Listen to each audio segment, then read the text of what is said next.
जा करके उन सभी लोगों ने दबाव बनाया तो माननीय बीपी सिंह ने इस घोषणा को किया कि 27% पिछड़े वर्ग को आरक्षण दिया जाए। कि लोगों के अंदर जागरूकता आई है, उस जागरूकता के नाते लोग अपना अधिकार लेना चाहते हैं और लेने के लिए कटिबद्ध है। खा करके नफरत की भावना पैदा करके जाति को जाति में लड़ा करके और तमाम तरह का उत्पीड़नात्मक कार्य करके वो चाहती है किस तरह से जो बाबा साहब भीमराव अम्बेडकर ने अधिकार दिया था दलितों को, वंचितों को, पिछड़ों को कैसे छीना जाए इसको।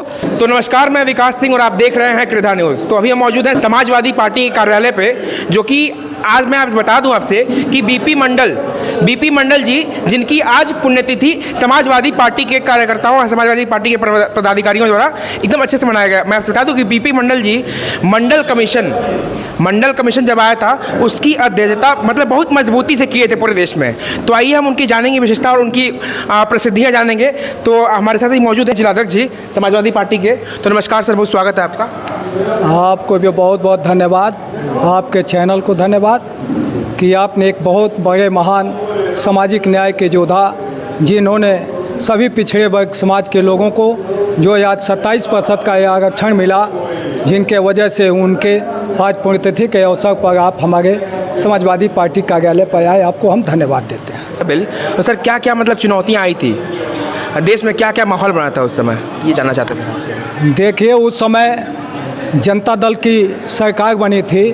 उत्तर प्रदेश में माननीय मुलायम सिंह यादव जी मुख्यमंत्री बने, देश के प्रधानमंत्री माननीय बीपी सिंह जी बने और बिहार के मंत्री माननीय लालू प्रसाद यादव और केंद्र में मंत्री माननीय शरद यादव जी थे और माननीय रामविलास पासवान जी, ये मंत्री सभी लोग कैबिनेट मंत्री थे। और उसके बाद से यह जब चुनाव हुआ था जनता दल का, उसमें यह मंडल कमीशन की रिपोर्ट उस चुनाव के घोषणा पत्र में था लागू करने की। और उसके बाद से इन लोगों ने, सभी हमारे पिछड़े वर्ग के नेताओं ने उनके ऊपर बहुत बड़ा दबाव बनाया कि आप मंडल कमीशन हम लोगों ने घोषणा किया था चुनाव में और इसको लागू करिए। तो जब जा करके उन सभी लोगों ने दबाव बनाया तो माननीय बीपी सिंह ने इस घोषणा को किया कि 27% पिछड़े वर्ग को आरक्षण दिया जाए। लेकिन उन्होंने एक बात कही कि जो देश का मुख्यमंत्री चाहे लागू करे, जो चाहे न लागू करे।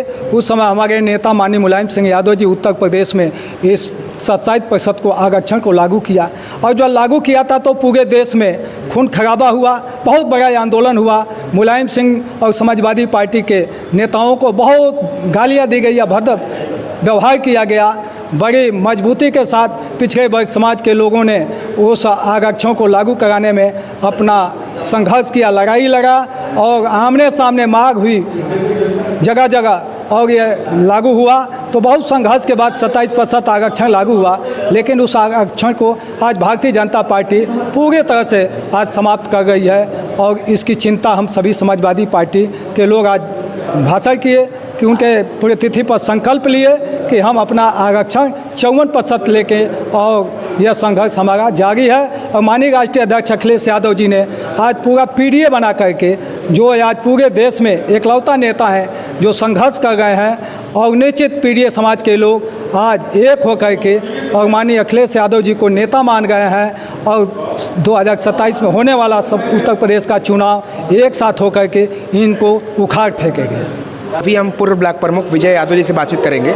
सर, जब मंडल कमीशन लागू किया गया था उस समय जो स्थिति थी, मतलब उस समय सर सोशल डिस्क्रिमिनेशन चरण पे था उस समय। लेकिन सर उससे मतलब आज के डेट में कंपैरिजन किया जाए तो सर आप इस बात को मानते हैं कि मतलब कम है कि ज़्यादा है, कि मतलब है ही नहीं छुआछूत जो पहले होती थी दलित लोगों से?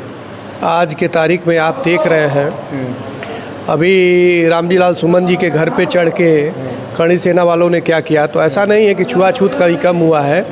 ये ज़रूर है कि लोगों के अंदर जागरूकता आई है, उस जागरूकता के नाते लोग अपना अधिकार लेना चाहते हैं और लेने के लिए कटिबद्ध है। और अभी हमारे अध्यक्ष जी कह रहे थे कि आरक्षण लागू होने में बहुत सी कठिनाइयाँ आई थी। और जब ये मंडल कमीशन लागू हुआ, और कमीशन क्या लागू हुआ, अभी पूरी तरह से सिफारिशें जो थी मंडल कमीशन की वो पूरी तरह से लागू नहीं हुई। आज के भी तारीख में वो पूरी तरह से लागू नहीं है, बहुत आधा अधूरा जो है आरक्षण लागू है। तो ऐसा नहीं है, छुआछूत आज भी है। आज भी जो है दलित बस्तियों में चले जाइए, देखिए बहुत से ऐसे लोग हैं जो आज भी छुआ नहीं खाते, उनका जो है उनके छुए हुए हाथ से पानी नहीं पीना चाहते हैं। बहुत सी ऐसी बातें हैं। ये ज़रूर है कि समाजवादी पार्टी के नेता आदरणीय अखिलेश यादव जी जो आज पीडीए का नारा दे के जो लड़ाई लड़ रहे हैं, उस लड़ाई से काफ़ी लोगों के अंदर ये सामंजस्य बनाने का ये मौका आया है और सामंजस्य बन भी रहा है। समाजवादी लोग दलित बस्तियों में जाके उनके हाथ का खाना खाने का काम और क्या नाम है पानी पीने का काम ये कर रहे हैं। इस चीज़ को काफ़ी हद तक समाप्त होने के लिए प्रयासरत है। तो अभी अशोक कुशवाहा जी से बातचीत करेंगे जो कि प्रदेश उपाध्यक्ष हैं समाजवादी पार्टी के। तो सर ये जानना है मुझे कि जब मंडल कमीशन को लागू किया गया था तो मंडल कमीशन सर मतलब क्या मतलब चुनौतियाँ आई थी उनको, क्या चुनौतियाँ आई थी सर? क्योंकि देखिए उस समय भारत देश में इतने मतलब जाति का वो करना मतलब देखना है कितनी जातियाँ हैं, कितनी जातियों को सम्मिलित करना है ओबीसी में और क्या मतलब कितने इतने सारे ज़िलों में, तो क्या चुनौती झेलनी पड़ी थी उनको, ये जानना चाहिए। देखिए मंडल कमीशन आसानी से लागू नहीं। मंडल कमीशन की जब स्थापना हुई थी तो उस जनता पार्टी की सरकार थी और जनता पार्टी की सरकार के जो प्रधानमंत्री थे वो माननीय मोरारजी देसाई जी थे। और जो उस पहला देश का चुनाव था आज़ादी के बाद, जहाँ गांव गरीब किसान के बच्चे भी लोकसभा में पहुँचे थे और उन लोगों ने दबाव बनाया कि भाई हमारे लंबे समय से मांग है और कई बार आयोग गठित हुआ और पिछड़ों के लिए कुछ हो नहीं रहा है आरक्षण के लिए। तो फिर से एक आयोग गठन हुआ, वो माननीय बीपी मंडल साहब की अध्यक्षता में हुआ। रिपोर्ट आ गई, रिपोर्ट आने के बाद सरकार गिरा दी गई। फिर 89 में जब बीपी सिंह की सरकार बनी तो उस समय देश में माननीय मुलायम सिंह यादव, माननीय लालू प्रसाद यादव, माननीय रामविलास पासवान, माननीय नीतीश कुमार, माननीय शरद यादव जी, माननीय देवीलाल जी और ये सारे लोग आ गए थे लोकसभा में। और इन लोगों ने बीपी सिंह साहब पर दबाव बनाया कि ठीक है आप प्रधानमंत्री हैं, मुझे कोई दिक्कत नहीं है, लेकिन ये पिछड़ों का हक बहुत दिनों से दबा करके रखा गया है, इसको आप लागू करिए। ये बड़ी कठिन चुनौती थी और बीपी सिंह साहब को मजबूर होकर इसको लागू करना पड़ा था। हालांकि उनको हम लोग मानते हैं कि उन्होंने, फिर भी मानता हूं कि दलितों पिछड़ों के मसीहा थे, क्योंकि हस्ताक्षर करना एक कठिन काम था।